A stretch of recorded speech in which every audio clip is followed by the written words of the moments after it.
bendición, la verdad, muy edificante. Nos vamos mañana con el corazón muy lleno, muy edificado y también gozosos de poder ver la obra que el Señor está haciendo en ustedes, del amor con que nos recibieron, la unidad que se refleja en la iglesia, el amor entre ustedes realmente es una bendición para nosotros y es ejemplo para nosotros. Así que, como bien decía el pastor, son muy bienvenidos en Chile. Chile es su casa y bueno, cuando gusten pueden contactarse con nosotros y visitarnos allá en nuestro país. Les recibiremos con mucho gusto. Como decía el pastor, mi hermano Samuel, hermano Ariel también, que tienen la oportunidad también de estar aquí el día de hoy. Bien, quisiera presentarles un poquito nuestra iglesia, que la puedan conocer a través de fotos, bueno, mi familia también. Los tres somos casados. Tenemos nuestras esposas allá en Chile, a las cuales extrañamos mucho. Nuestros hijos. Ariel tiene 3 hijos, Samuel tiene 5 hijos. Y yo, por la gracia del Señor, tengo 7 hijos. Así que vamos a presentar ahí algunas fotitos, primero de mi familia, para que puedan conocerla. Entonces avanzamos. Ahí la presentación. Ahí está mi familia. Mi esposa, Victoria, se ve en la foto. Mi hijo mayor, Matías, tiene 12 años. Mi hija Emilia, que le sigue, tiene 11 años. La niña más grandecita que se ve ahí. Abigail, posterior a ella, tiene 10 años. Elías, tiene 7 años. Mi hija Isabela, tiene 6. Mi hija Anita, tiene 4. Y mi hijo Felipe, el más pequeño, tiene 1 año y medio. Ellos son los que componen nuestra familia. Ahí está nuestra iglesia, en un día domingo, un día del Señor, reuniéndonos. Por la gracia del Señor hemos ido junto a los hermanos construyendo el templo, está habilitado ya por dentro, nos falta terminar algunas cosas por fuera aún, pero por la misericordia y gracia del Señor nos ha dado hombres también sabios que saben hacer el trabajo y hemos ido avanzando juntos en esa labor por gracia del Señor.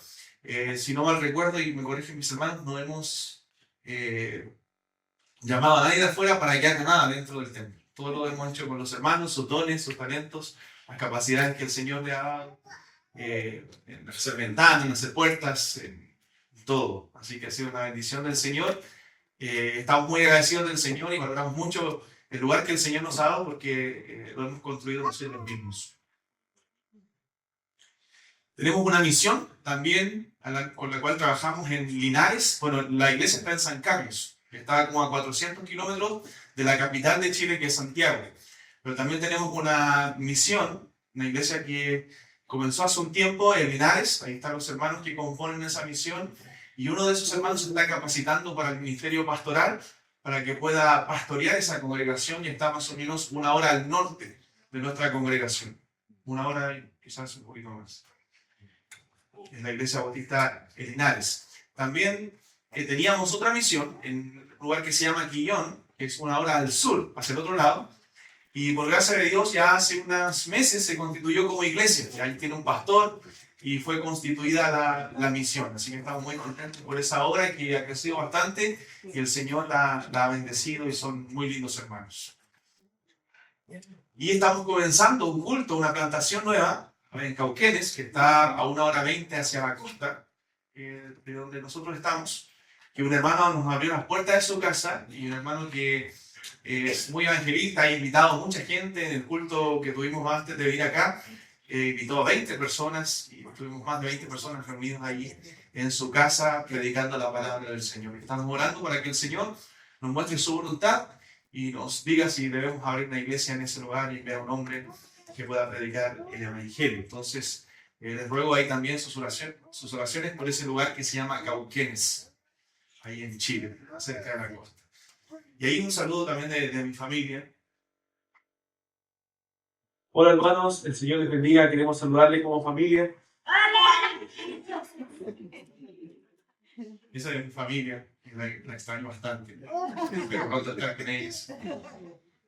Y esa es la obra en Chile, hermanos. Como decía, Chile es su casa y damos gracias siempre por su apoyo, sus oraciones, por la amistad que nos han brindado como iglesia. Bueno, el hermano Jorge pudo estar hace muchos años, 10 años más o menos en Chile, cuando yo estaba pastoreando otra iglesia que estaba en San Fernando. Y fue una bendición tenerles y conocerles.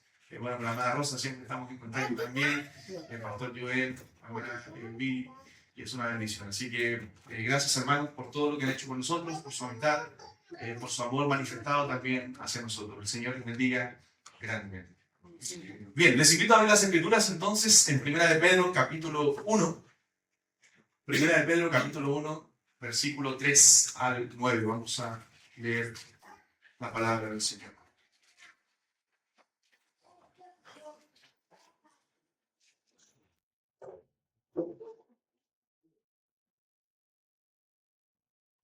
Y personalmente uno de los libros de la escritura, una de las cartas que más me gusta cómo comienza, por su contexto, es 1 de Pedro. Cómo Pedro escribe a una iglesia sufriente, a una iglesia en sufrimiento, a una iglesia en persecución, a una iglesia que estaba en la dispersión. Y Pedro, a través de sus palabras, como el pastor de aquella congregación, como el pastor de aquellos hermanos, le hace poner su mirada en lo eterno, le hace poner su mirada en el Señor en medio de las dificultades. Y es lo que nosotros también debemos hacer en medio de las dificultades que nos presenta esta vida. Cristo, el Señor, lo dijo que en el mundo tendremos aflicción, pero Él dijo, confiad, porque yo he vencido al mundo. Entonces, en medio de las vicisitudes, de las dificultades que se nos presentan en esta vida, como creyentes, nosotros debemos poner nuestra mirada en lo eterno, poner nuestra mirada en el Señor. Así que vamos a dar lectura y luego orar al Señor. Dice la palabra en 1 de Pedro capítulo 1, versículo 3. Bendito el Dios y Padre de nuestro Señor Jesucristo, que según su grande misericordia nos hizo renacer para una esperanza viva por la resurrección de Jesucristo de los muertos, para una herencia incorruptible, incontaminada e inmarcesible, reservada en los cielos para vosotros, que sois guardados por el poder de Dios mediante la fe para alcanzar la salvación que está preparada para ser manifestada en el tiempo postrero, en lo cual vosotros os alegráis, aunque ahora por un poco de tiempo, si es necesario, tengáis que ser afligidos en diversas pruebas, para que sometida a prueba vuestra fe, mucho más preciosa que el oro, el cual, aunque perecedero se prueba con fuego, sea hallada en alabanza, gloria y honra cuando sea manifestado Jesucristo, a quien amáis sin haberle visto, en quien creyendo, aunque ahora no lo veáis, os alegráis con gozo inefable y glorioso, obteniendo el fin de vuestra fe, que es la salvación de vuestras almas. Vamos a orar al Señor pidiendo su bendición. Amado Dios, una vez más durante este culto, Señor, nos dirigimos delante de su santa, bendita presencia, no a través de nuestras obras ni nuestros méritos, sino a través de los preciosos méritos de nuestro Salvador Jesucristo. Aquel perfecto sacrificio que fue entregado por nosotros para la redención de tu pueblo, para el perdón de nuestros pecados.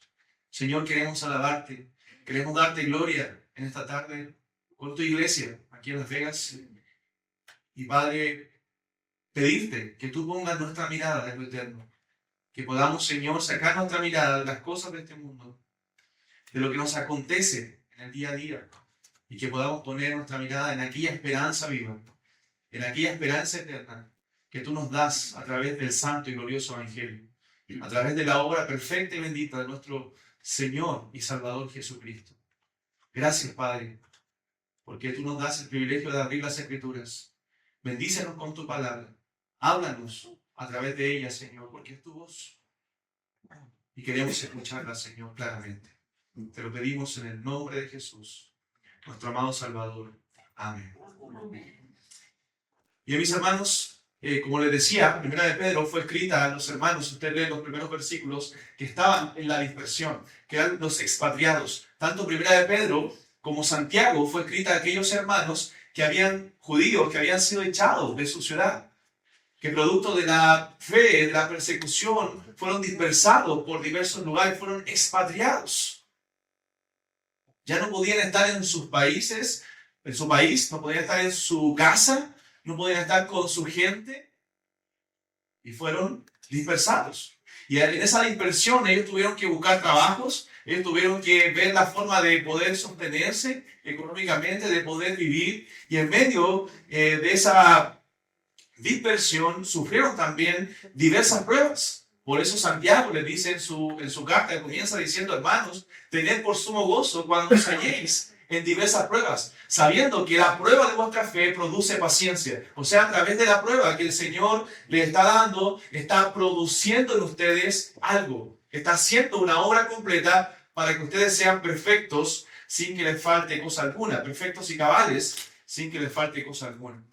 Entonces, en ese mismo contexto se escribe en 1 de Pedro a aquellos hermanos que estaban en sufrimiento, aquellos hermanos que estaban pasando adversidades. Entonces, Pedro hizo que estos expatriados no pusieran su mirada en lo eternal, no pusieran su mirada en los problemas, no pusieran su mirada en las situaciones difíciles que ellos estaban viviendo, sino que pusieran su mirada en el cielo, en ese Dios bendito. Por eso comienza diciéndole Pedro, bendito sea el Dios. Imagínense, hermanos que están sufriendo, hermanos que están esperando palabras de aliento para su vida. Pedro les dice, bendito sea el Dios y Padre de nuestro Señor Jesucristo. Y la palabra bendito, en el original lo que quiere decir es feliz, dichoso. Es el término griego que es makarios, que habla de un Dios que es feliz, un Dios que es dichoso, un Dios que es feliz en sí mismo, un Dios que no necesita de nada ni de nadie para estar dichoso, para estar pleno. Entonces, Pedro comienza diciéndoles, bendito sea el Dios y Padre de nuestro Señor Jesucristo, que según su grande misericordia nos hizo renacer. O sea, ese Dios que es pleno en sí mismo, ese Dios que no necesita de nada ni de nadie para ser glorioso y bendito. Ese Dios nos hizo a nosotros renacer. Nos dio una esperanza viva. Ustedes, hermanos, Pedro le dice, pueden estar pasando dificultades, cualesquiera que sean. Dios conoce nuestros corazones y conoce nuestros dolores, conoce nuestras enfermedades, conoce nuestros problemas. Pero cualquiera que sea esa dificultad, debemos poner nuestra mirada en aquella esperanza que ese Dios bendito nos ha dado.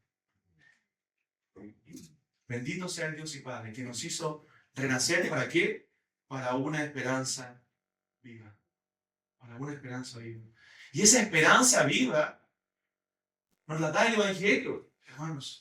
El Evangelio nos da esa esperanza. Nosotros vivimos el presente a la luz de la eternidad. Nosotros vivimos el presente mirando el futuro, mirando lo eterno, mirando lo que se nos viene. Finalmente todos nosotros, estos hermanos estaban expatriados, estaban fuera de sus naciones, como muchos de ustedes, como nosotros hoy, ahora, que estamos fuera de nuestra nación. Pero finalmente todos nosotros somos extranjeros y peregrinos en este mundo. Y este mundo a veces nos hace ver claramente que no somos parte de él. Y a veces en nuestra vida nos toca pasar diferentes pruebas. Y quizás tú puedes pensar en tu vida como cristiano, cuántas pruebas, cuántas dificultades has pasado, cuántos dolores, cuántas enfermedades, cuántos problemas de diversas índole has pasado. Y lo único que te ha mantenido en pie ha sido la esperanza que el Evangelio te da. Esa esperanza viva, esa esperanza eterna. Hay momentos en la vida de tanto dolor, hermanos, en la vida de los cristianos, que no hay palabras que puedan consolar nuestros corazones, no hay palabras humanas que puedan consolar nuestro corazón y nuestra alma. Y es en ese momento cuando debemos recordar que Dios nos ha hecho renacer para una esperanza viva por medio de la resurrección de Jesucristo de los muertos. Y ahí está el Evangelio. Porque Cristo no solo murió por nosotros, sino que también resucitó por nosotros. Y nosotros cuando creímos en Cristo, nosotros creímos que Él murió por nosotros, que esa muerte fue por nosotros, fue por mí, fue por mis pecados, pero que Él también resucitó por mí, para darme vida eterna, para darme esa esperanza viva, para yo poder tener la esperanza de que un día voy a estar con Él. Recuerda lo que dijo el apóstol Pablo cuando resume el Evangelio en 1 Corintios 15 y él dice, les voy a declarar el Evangelio, que Cristo murió conforme a las Escrituras y que Él resucitó conforme a las Escrituras. Y después en todo el capítulo habla de la resurrección de Cristo y dice, si Cristo no hubiese resucitado, entonces vana sería nuestra fe y vana sería nuestra predicación y nosotros seríamos, si Cristo no resucitó, los más dignos de conmiseración de este mundo. Seríamos los más dignos de lástima. O sea, estaríamos en vano aquí si Cristo no resucitó. Porque esa esperanza la tenemos basada en la resurrección de Cristo. Que Él resucitó por nosotros. De que Él resucitó para darnos vida. De que Él resucitó para darnos esperanza. De que Él resucitó para ir a la presencia del Padre y preparar morada para nosotros. Como le dijo a sus discípulos, para que donde yo estoy, ustedes también estén. Y recuerda que el discípulo ahí, Tomás, le dijo, Señor, no sabemos a dónde vas, no sabemos cuál es el camino. Bueno, Jesús le dijo, yo soy el camino, la verdad y la vida, y nadie viene al Padre sino por mí. La esperanza del creyente está en Cristo, está en el Evangelio, está en la obra y persona de nuestro Señor Jesucristo, porque Pedro lo dijo en Hechos capítulo 4, en ningún otro hay salvación, porque no hay otro nombre bajo el cielo dado a los hombres en que podamos ser salvos. En el nombre de nuestro bendito, glorioso Salvador Jesucristo tenemos esperanza y tenemos, hermanos, una herencia eterna en los cielos reservada para nosotros. O sea, nuestra morada no está aquí. Y es por eso que no debemos hacer nuestro cielo aquí. A veces vivimos el día a día, como decimos en Chile, no sé si se entiende, enrollamos en esta vida, en el mundo. Nos adaptamos, nos conformamos, como dice Romanos 12, a este siglo. Y se nos pasan los días, los años. Y perdemos el gozo. Y de repente vivimos la vida cristiana, nos damos cuenta que estamos sin gozo, sin propósito, sin esperanza. Y es porque hemos sacado nuestra mirada del cielo y la hemos puesto en las cosas de este mundo. Y hemos dejado que las dificultades, los afanes de esta vida amaguen nuestro corazón, apaguen el fuego del Señor en nuestra vida y en nuestro corazón. Y olvidamos que tenemos una herencia eterna en los cielos, que nuestro cielo no está aquí, que no construyamos nuestro cielo aquí, porque tenemos una herencia eterna en los cielos reservada, que es incorruptible, incontaminada, inmarcesible. Dice el primera de Pedro. Somos extranjeros y peregrinos, extranjeros y advenedizos, dice la Escritura, en este mundo. Y por eso queremos vivir todo lo que el Señor nos permita vivir con esa esperanza. ¿Recuerdan lo que dijo el Señor en el Sermón del Monte? No os hagáis tesoros en la tierra, donde la polilla y el orín corrompen, y donde ladrones minan y hurtan, sino haceos tesoros en los cielos, donde ni la polilla ni el orín corrompen, y donde ladrones no minan ni hurtan. Porque donde está vuestro tesoro, allí estará también vuestro corazón. ¿Dónde está tu tesoro, hermano? ¿Quién es tu tesoro? ¿Está en este mundo? ¿O está en ese glorioso y bendito Salvador que murió y resucitó por nosotros? Que murió para darnos vida. Que puso nuestra vida, su vida para darnos a nosotros vida. Que por su llaga, dice Isaías 53, fuimos nosotros curados. Y resucitó para darnos esa herencia eterna en los cielos. Entonces dice el verso 3, ahí bendito sea el Dios y Padre de nuestro Señor Jesucristo, que según su grande misericordia, el Señor tuvo misericordia, el Señor derramó gracia sobre nuestra vida, y la misericordia y la gracia es la compasión de Dios actuando, es Dios inclinándose a favor de nosotros, es Dios mirando nuestra condición, es Dios mirando nuestra miseria espiritual, es inclinándose a favor de nosotros y extendiendo ese brazo poderoso, ese brazo fuerte para salvarnos, para rescatarnos, para sacarnos de la condición en la cual estábamos. Me recuerdo al Salmo 40 cuando David dice, pacientemente recuerda esperar a Jehová y se inclinó a mí y me hizo sacar del pozo de la desesperación. Nosotros estábamos en esa miseria, en ese pozo de desesperación, en ese lodo cenagoso. Pero luego el Señor extendió su brazo fuerte y poderoso para sacar a David de esa condición, y David dice, y me puso en roca firme. Y puso luego en mi boca un cántico nuevo, gozo y alabanza a nuestro Dios. El Señor nos sacó de esa condición por su misericordia. Dice que según su grande misericordia nos hizo renacer para una esperanza viva por la resurrección de Jesucristo de los muertos. Note que Pedro no le dice, hermanos, sus problemas se van a acabar. Hermanos, van a volver a sus países. No, le dice, el Señor nos hizo renacer. Pongan ahí su esperanza. No sabemos lo que nos va a acontecer en esta vida. No sabemos qué nos va a pasar mañana, en un mes, en un año. Pero lo que sí tenemos seguro es que Cristo resucitó por nosotros. Y que tenemos una esperanza eterna en los cielos, reservada para nosotros. ¿Eso es seguro? ¿Eso es seguro? Entonces, dice que nos hizo renacer para una esperanza viva, una esperanza real, por la resurrección de Jesucristo de los muertos. Verso 4, para una herencia incorruptible, incontaminada e inmarcesible, reservada en los cielos para nosotros, para vosotros. O sea, una herencia que no se corrompe, una herencia que no se contamina, una herencia que no se marchita y que está reservada en los cielos para vosotros. Está guardada, está ahí. Cristo la ganó en la cruz del Calvario. Amén. Hermanos, eso es algo seguro. ¿Tienes seguridad eterna? ¿Tienes seguridad de que tú cuando partas de este mundo vas a estar con el Señor? De que cerrar nuestros ojos en esta vida es abrirlos en la presencia del Señor. Y como el apóstol Pablo podemos decir que estar con el Señor es muchísimo mejor. Bueno, solamente aquel que tiene su esperanza en Cristo y en la resurrección desde los muertos de Jesús puede decir eso con seguridad. Y el Señor nos dice, o le dice a Pedro, a los creyentes dispersados, a los creyentes en sufrimiento, en el verso 5, que sois guardados por el poder de Dios mediante la fe, para alcanzar la salvación que está preparada para ser manifestada en el tiempo postrero. O sea, Pedro le dice, mire, estos hermanos, recuerden, estaban sufriendo, estaban pasando dificultades. Pedro les toma sus miradas que estaban en el piso y le dice, miren hacia el cielo, miren lo eterno, no pongan su mirada en las circunstancias. En el mundo tendremos aflicción. A veces el mundo se cae a pedazos a nuestro alrededor, pero pongan su mirada en aquel que no cambia. Pongan su mirada en el Señor. Pongan su mirada en aquel que murió y resucitó por nosotros. Y le dice aparte, tienen una herencia en el cielo, pero mientras estén en este mundo, ustedes son guardados por el poder de Dios. Ustedes son guardados por el poder de Dios, porque Dios preserva a los suyos. Dios guarda a los suyos. Y ahí vemos la mano providencial de Dios en medio de las dificultades.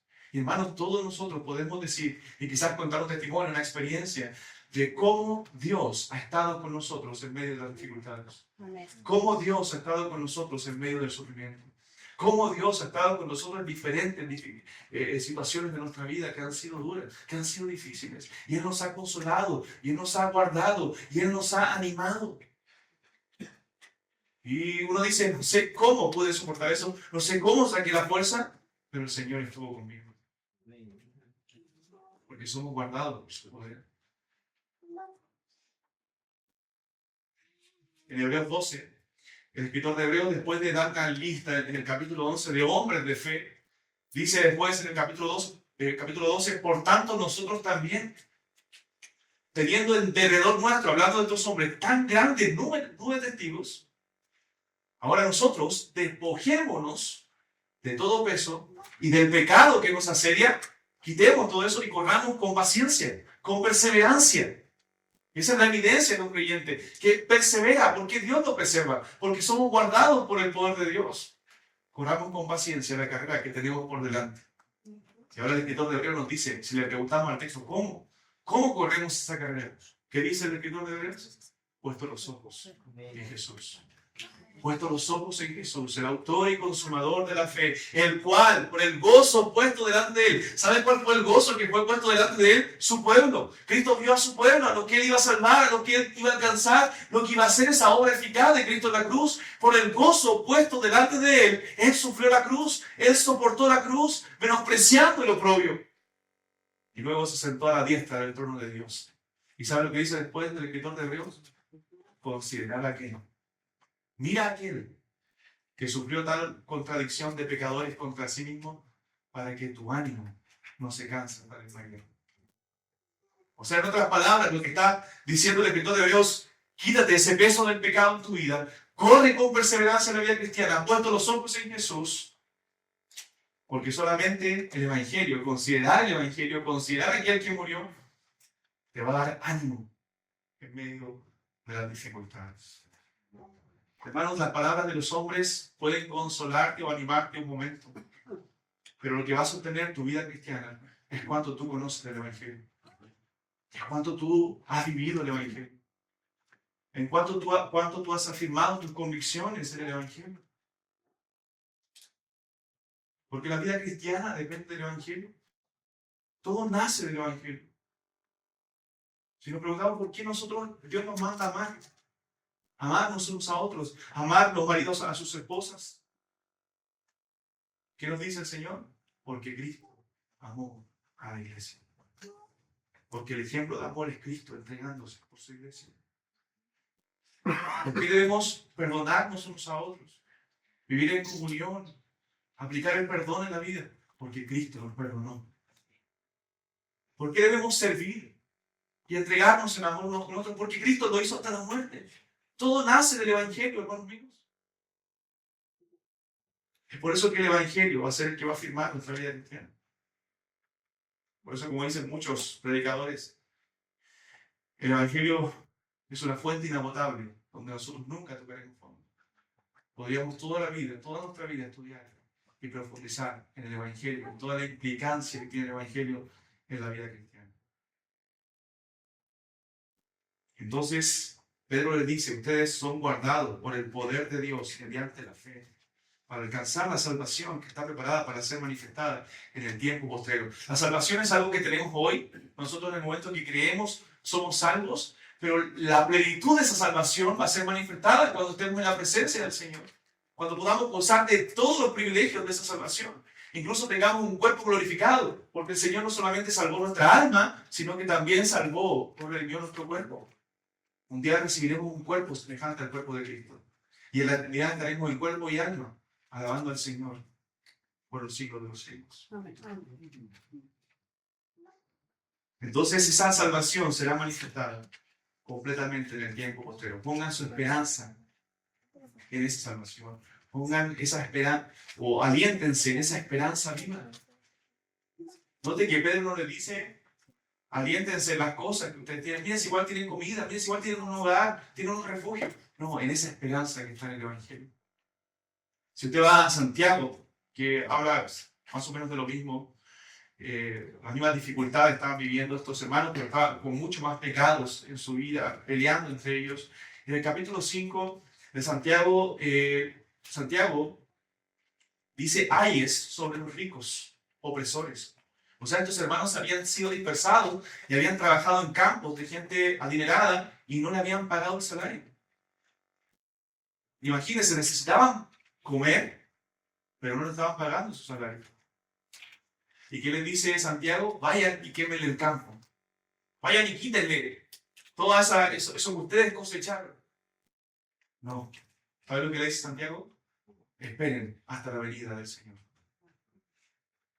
En este mundo sufriremos. En este mundo tendremos aflicciones.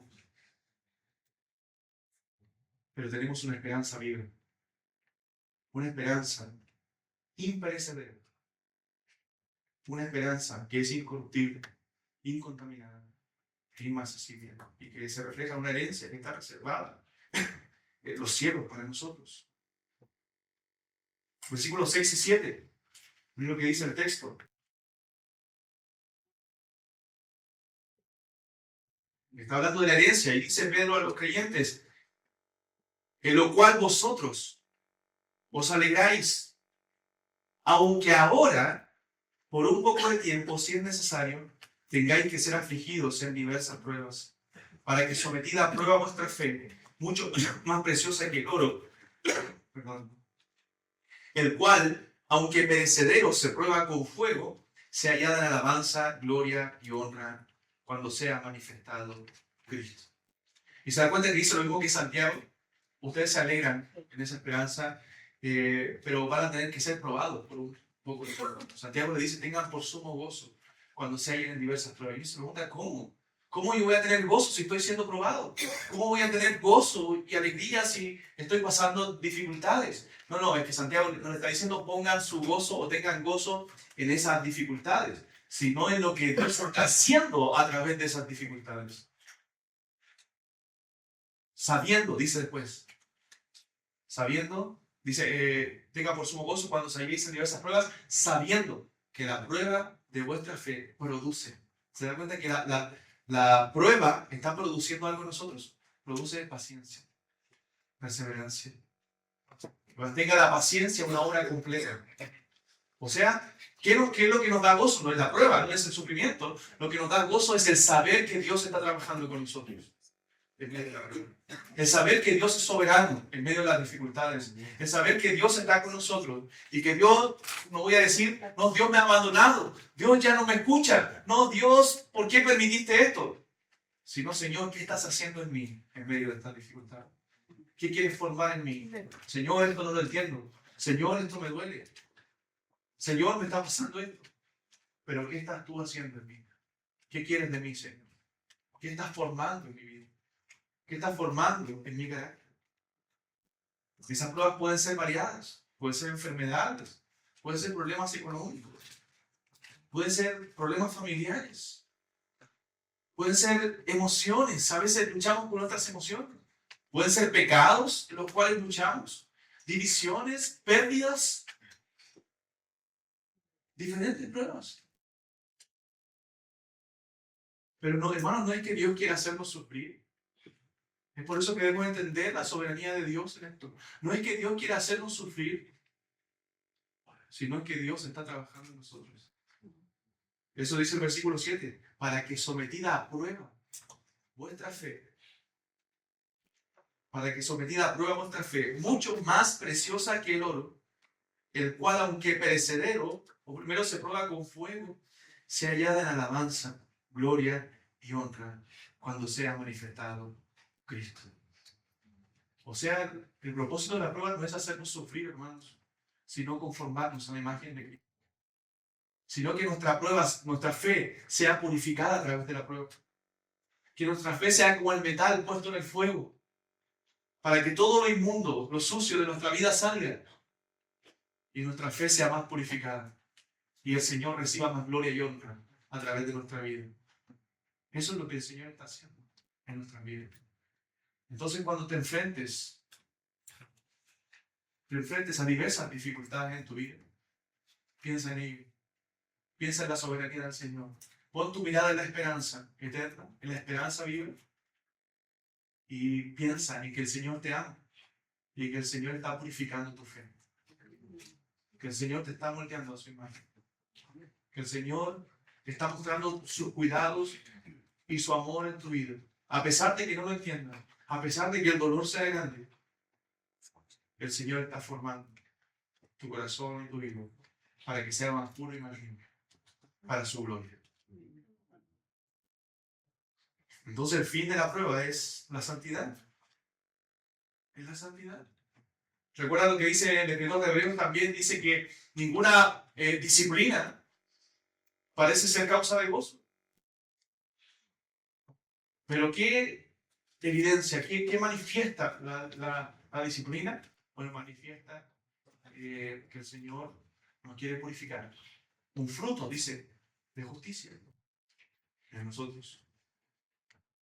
Entonces, hermanos, no debemos desalentarnos en medio de las dificultades. Normalmente nosotros tendemos nuestro corazón engañoso. Por eso que no debemos confiar en nuestro corazón, en nuestras emociones. Debemos aprender a gobernar nuestras emociones a la luz de la palabra de Dios, de la voluntad de Dios. Porque el corazón es engañoso. El corazón es perverso. ¿Y qué hacemos normalmente en medio de las dificultades? Me alejo del Señor. Me alejo de los medios de gracia. Me alejo de la oración. Me alejo de la palabra, me desanimo, me dejo de congregar, dejo de tener la comunión de los santos, la comunión con los hermanos. Es lo primero que tendemos a hacer en medio de las dificultades. Pero pon tu esperanza en el Señor. Y aférrate más a Cristo en medio de esas dificultades. Aférrate más al Señor. Confía más en Él. Búscale más. Pídele más a Él que te ayude. No tenemos que entenderlo todo, hermanos. Hay cosas que suceden en nuestra vida que nunca vamos a entender. A veces nos vamos a preguntar, ¿por qué el Señor permitió eso en mi vida? No lo entiendo. Pero lo que sí podemos creer, por fe. Creer que el Señor nos cuida. Creer que el Señor gobierna en medio de nuestras dificultades. Me encanta el Salmo 46, donde el Señor dice, el escritor del Salmo dice, Dios es nuestro amparo y nuestra fortaleza. Nuestro pronto auxilio en las tribulaciones. Y dice ahí el salmista, toma una determinación luego de dar esa declaración. Por tanto, dice él, no temeremos. Y no es que sea el hombre más valiente del mundo. No es que los temores no inunden su corazón como inundan también nuestro corazón. El salmista no temía, no porque era un superhombre, sino por lo que él había dicho anteriormente. No temeremos porque Dios es nuestro amparo y nuestra fortaleza.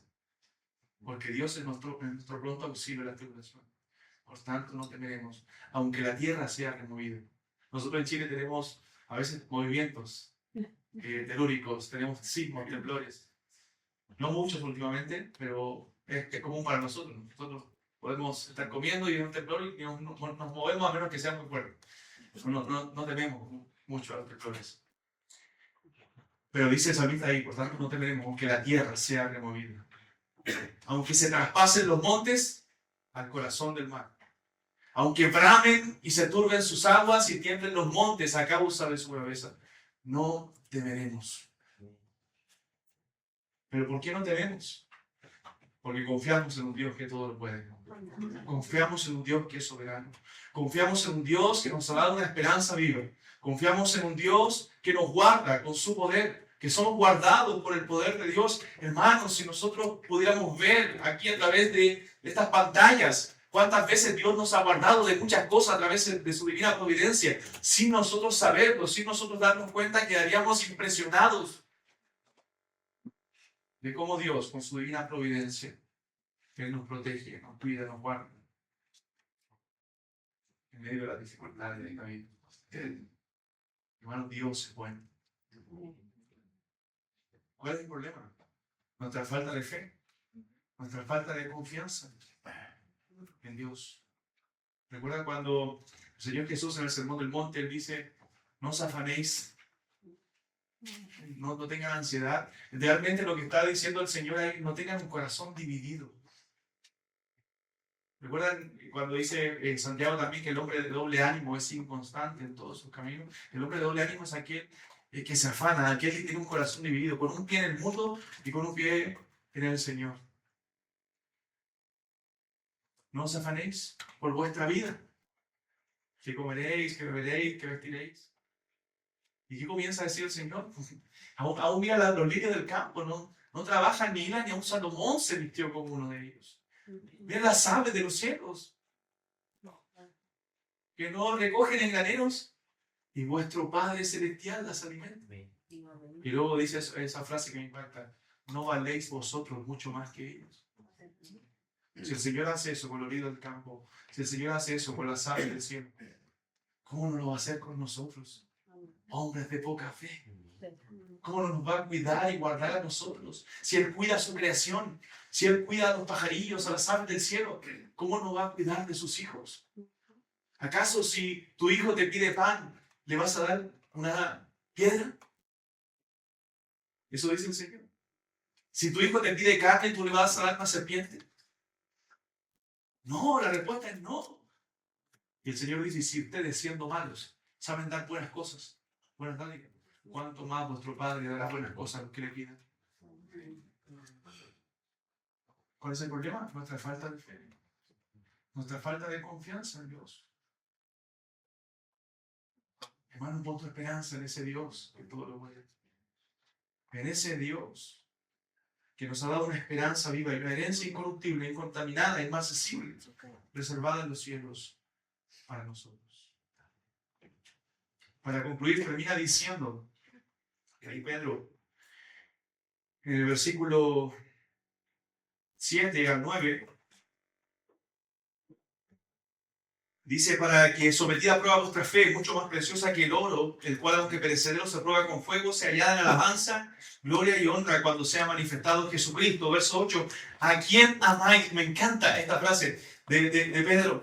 ¿A quién amáis sin haberle visto? En quien creyendo, aunque ahora no lo veáis, os alegráis con gozo inefable y glorioso, obteniendo el fin de vuestra fe, que es la salvación de vuestras almas. Porque me encanta que Pedro le diga a los hermanos aquí, a quien ustedes aman, sin haberle visto, porque Pedro le había visto. Pedro había estado con él. Pedro le amaba porque él había visto los milagros del Señor. Había visto todo lo que Cristo había hecho. Había visto cómo Jesús sanó, cómo Jesús caminó sobre el mar. Pero Pedro dice, ustedes le aman sin haberle visto. Ustedes le aman porque han creído en el testimonio que nosotros le hemos dado. Han creído en la predicación del Evangelio. Por la fe que hay en sus corazones. Y ustedes le aman. Y a pesar de las dudas, a pesar de las dificultades, a pesar de los desánimos, Pedro en otras palabras dice, yo sé que le aman. Y el Pedro lo había vivido, todo eso en carne propia. Pedro lo había negado al Señor. Pedro decía, no, yo lo voy a dejar todo por él. Pero en la hora, decimos en Chile, de los que hubo, en la hora de la verdad, demostró que él era capaz de negar al Señor. Pero el Señor mismo se encargó de su restauración. Me impacta. La iglesia tiene una serie del Evangelio de Juan y me impacta al final de Juan cómo el Señor confirma el ánimo de sus discípulos. Si tiene paciencia a pesar de la incredulidad de ellos, Él resucita, se presenta ante sus discípulos. Recuerdan una vez, Tomás no estaba ahí, Tomás duda, incrédulo. El Señor se presenta nuevamente delante de Tomás para confirmar su fe y decirle, Tomás, no seas incrédulo, sino un creyente. Pedro estaba tan desanimado que había vuelto a su antiguo oficio de ir a pescar. Y el Señor va a la orilla de la playa, anima a sus discípulos y después va a hablar a solas con Pedro. Mientras estaban cocinando algo para el Señor, le dice, Pedro, ¿me amas? Y el Señor le dice, Pedro le dice, Señor, tú sabes que te amo. Medio duditativo de lo que estaba diciendo. Bueno, el Señor le dice, apacienta mis corderos. Pedro, ¿me amas? Nuevamente. Y 3 veces, al igual que lo que Pedro negó, el Señor 3 veces le pregunta, Pedro, ¿me amas? Y al final Pedro le dice, Señor, tú lo sabes todo. Yo ya no puedo mentirte. Señor, tú sabes que te amo. ¿Alguna vez te has arrodillado un día en tu casa, en tu oración personal, y dices, te has dicho, Señor, estoy desanimado? Señor, mi corazón está triste. Señor, no tengo ganas de leer la Biblia. Señor, no tengo ganas de orar. Pero Señor, tú sabes que te amo. Señor, tú sabes que yo quiero. Señor, tú sabes que en mi corazón hay un fuego ardiente metido en mis huesos que no puedo resistir. Tú sabes que yo quiero servirte. Tú sabes que yo quiero hacer tu voluntad. Señor, pon ese deseo en mi corazón. Pon ese deseo de querer aprender más, de conocer más la palabra, un hambre por la palabra, un deseo de estar en comunión contigo a través de la oración. Señor, ayúdame. Ayuda a mi incredulidad, como dijo ahí el personaje en la Biblia. Porque nuestro corazón es incrédulo. Porque, hermano, no solamente nosotros creemos en el momento en que confesamos a Cristo. Durante toda nuestra vida debemos poner nuestra fe en Él. Somos creyentes en el tiempo presente. Debemos vivir confiados en Él. Y Pedro le dice, ustedes le aman, aunque no le hayan visto. Yo le vi, yo sé que es real, pero ustedes le aman a pesar de que no le vieron.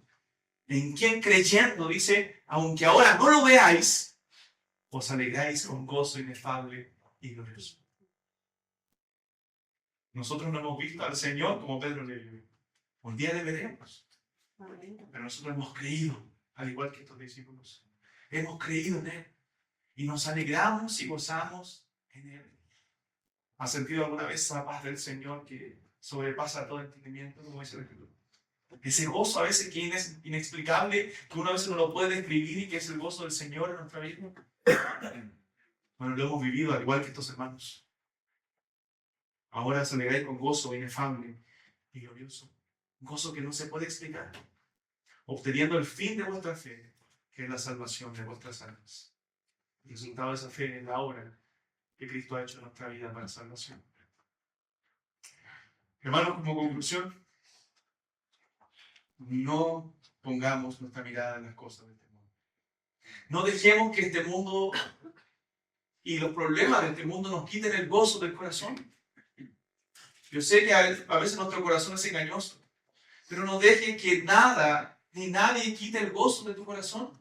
Ese gozo por Cristo, ese gozo por el Señor, ese amor que debe manifestarse en nuestra vida. Ama a Cristo, gózate en Él. Y no permita que las circunstancias que estás viviendo quiten el gozo. A lo mejor, hermanos, a veces a algunos creyentes les toca vidas duras. Yo, en la iglesia de San Fernando tenía una hermana que yo conocía, ella asistía sola a la iglesia y yo conocía sus sufrimientos. Y lo único que yo trataba era de alentarla y yo sabía más animado que ella. Pero yo pensaba dentro de mí, ¿cómo ella puede tener tanto gozo? ¿Cómo ella puede sonreír sabiendo las cosas que le están aconteciendo? Y la única respuesta es el gozo del Señor. Es la obra que Dios hace en los corazones. Es poner nuestra mirada en el Señor y saber que tenemos una esperanza viva por medio de Jesús. Y que a lo mejor no pareciera que las cosas andan bien. Pero sé que un día todo eso terminará. Que un día el dolor se acabará. Un día la enfermedad se sacará. Un día las luchas contra el pecado, hermanos, que tanto nos atormentan, terminarán.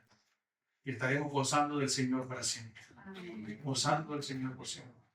Y esa es nuestra esperanza viva que Cristo nos ha dado por la resurrección entre los muertos. Pon tu mirada en Cristo. Pon los ojos en Jesús, el autor y consumador de nuestra fe. Oremos al Señor.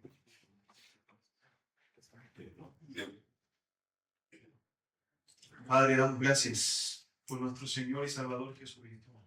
Damos gracias, Señor, por su palabra y por la esperanza que Él ha puesto en nuestros corazones.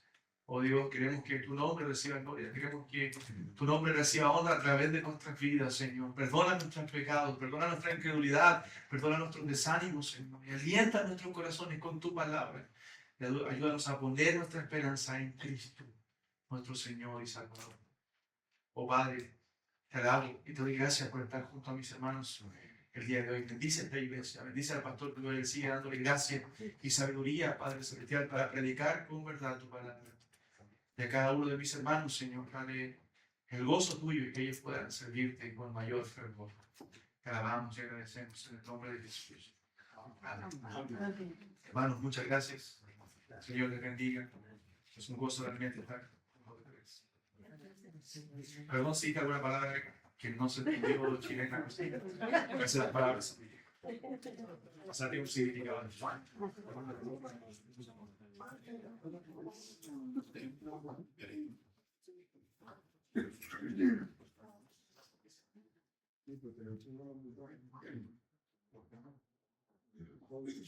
Vamos brevemente, hermanos míos, a orar por el viaje de mis hermanos el día de mañana que van a salir. Padre Celestial, gracias. Qué bendición el poder escuchar, Señor, tu palabra por medio de tus instrumentos. Señor, gracias por la vida y el llamado que le has dado a Gabriel. Bendice su ministerio, la iglesia en donde lo has colocado para ser siervo fiel a tu nombre. Bendice a sus hermanos aquí presentes, a cada una de sus familias, sus hijos. Señor, que toda esa obra que tú has comenzado en Chile se extienda, se expanda, sea de gran bendición a aquellos que están perdidos, sea de gran bendición a aquellos, Señor, que necesitan escuchar tu palabra. Señor, fortalece sus vidas, sus matrimonios,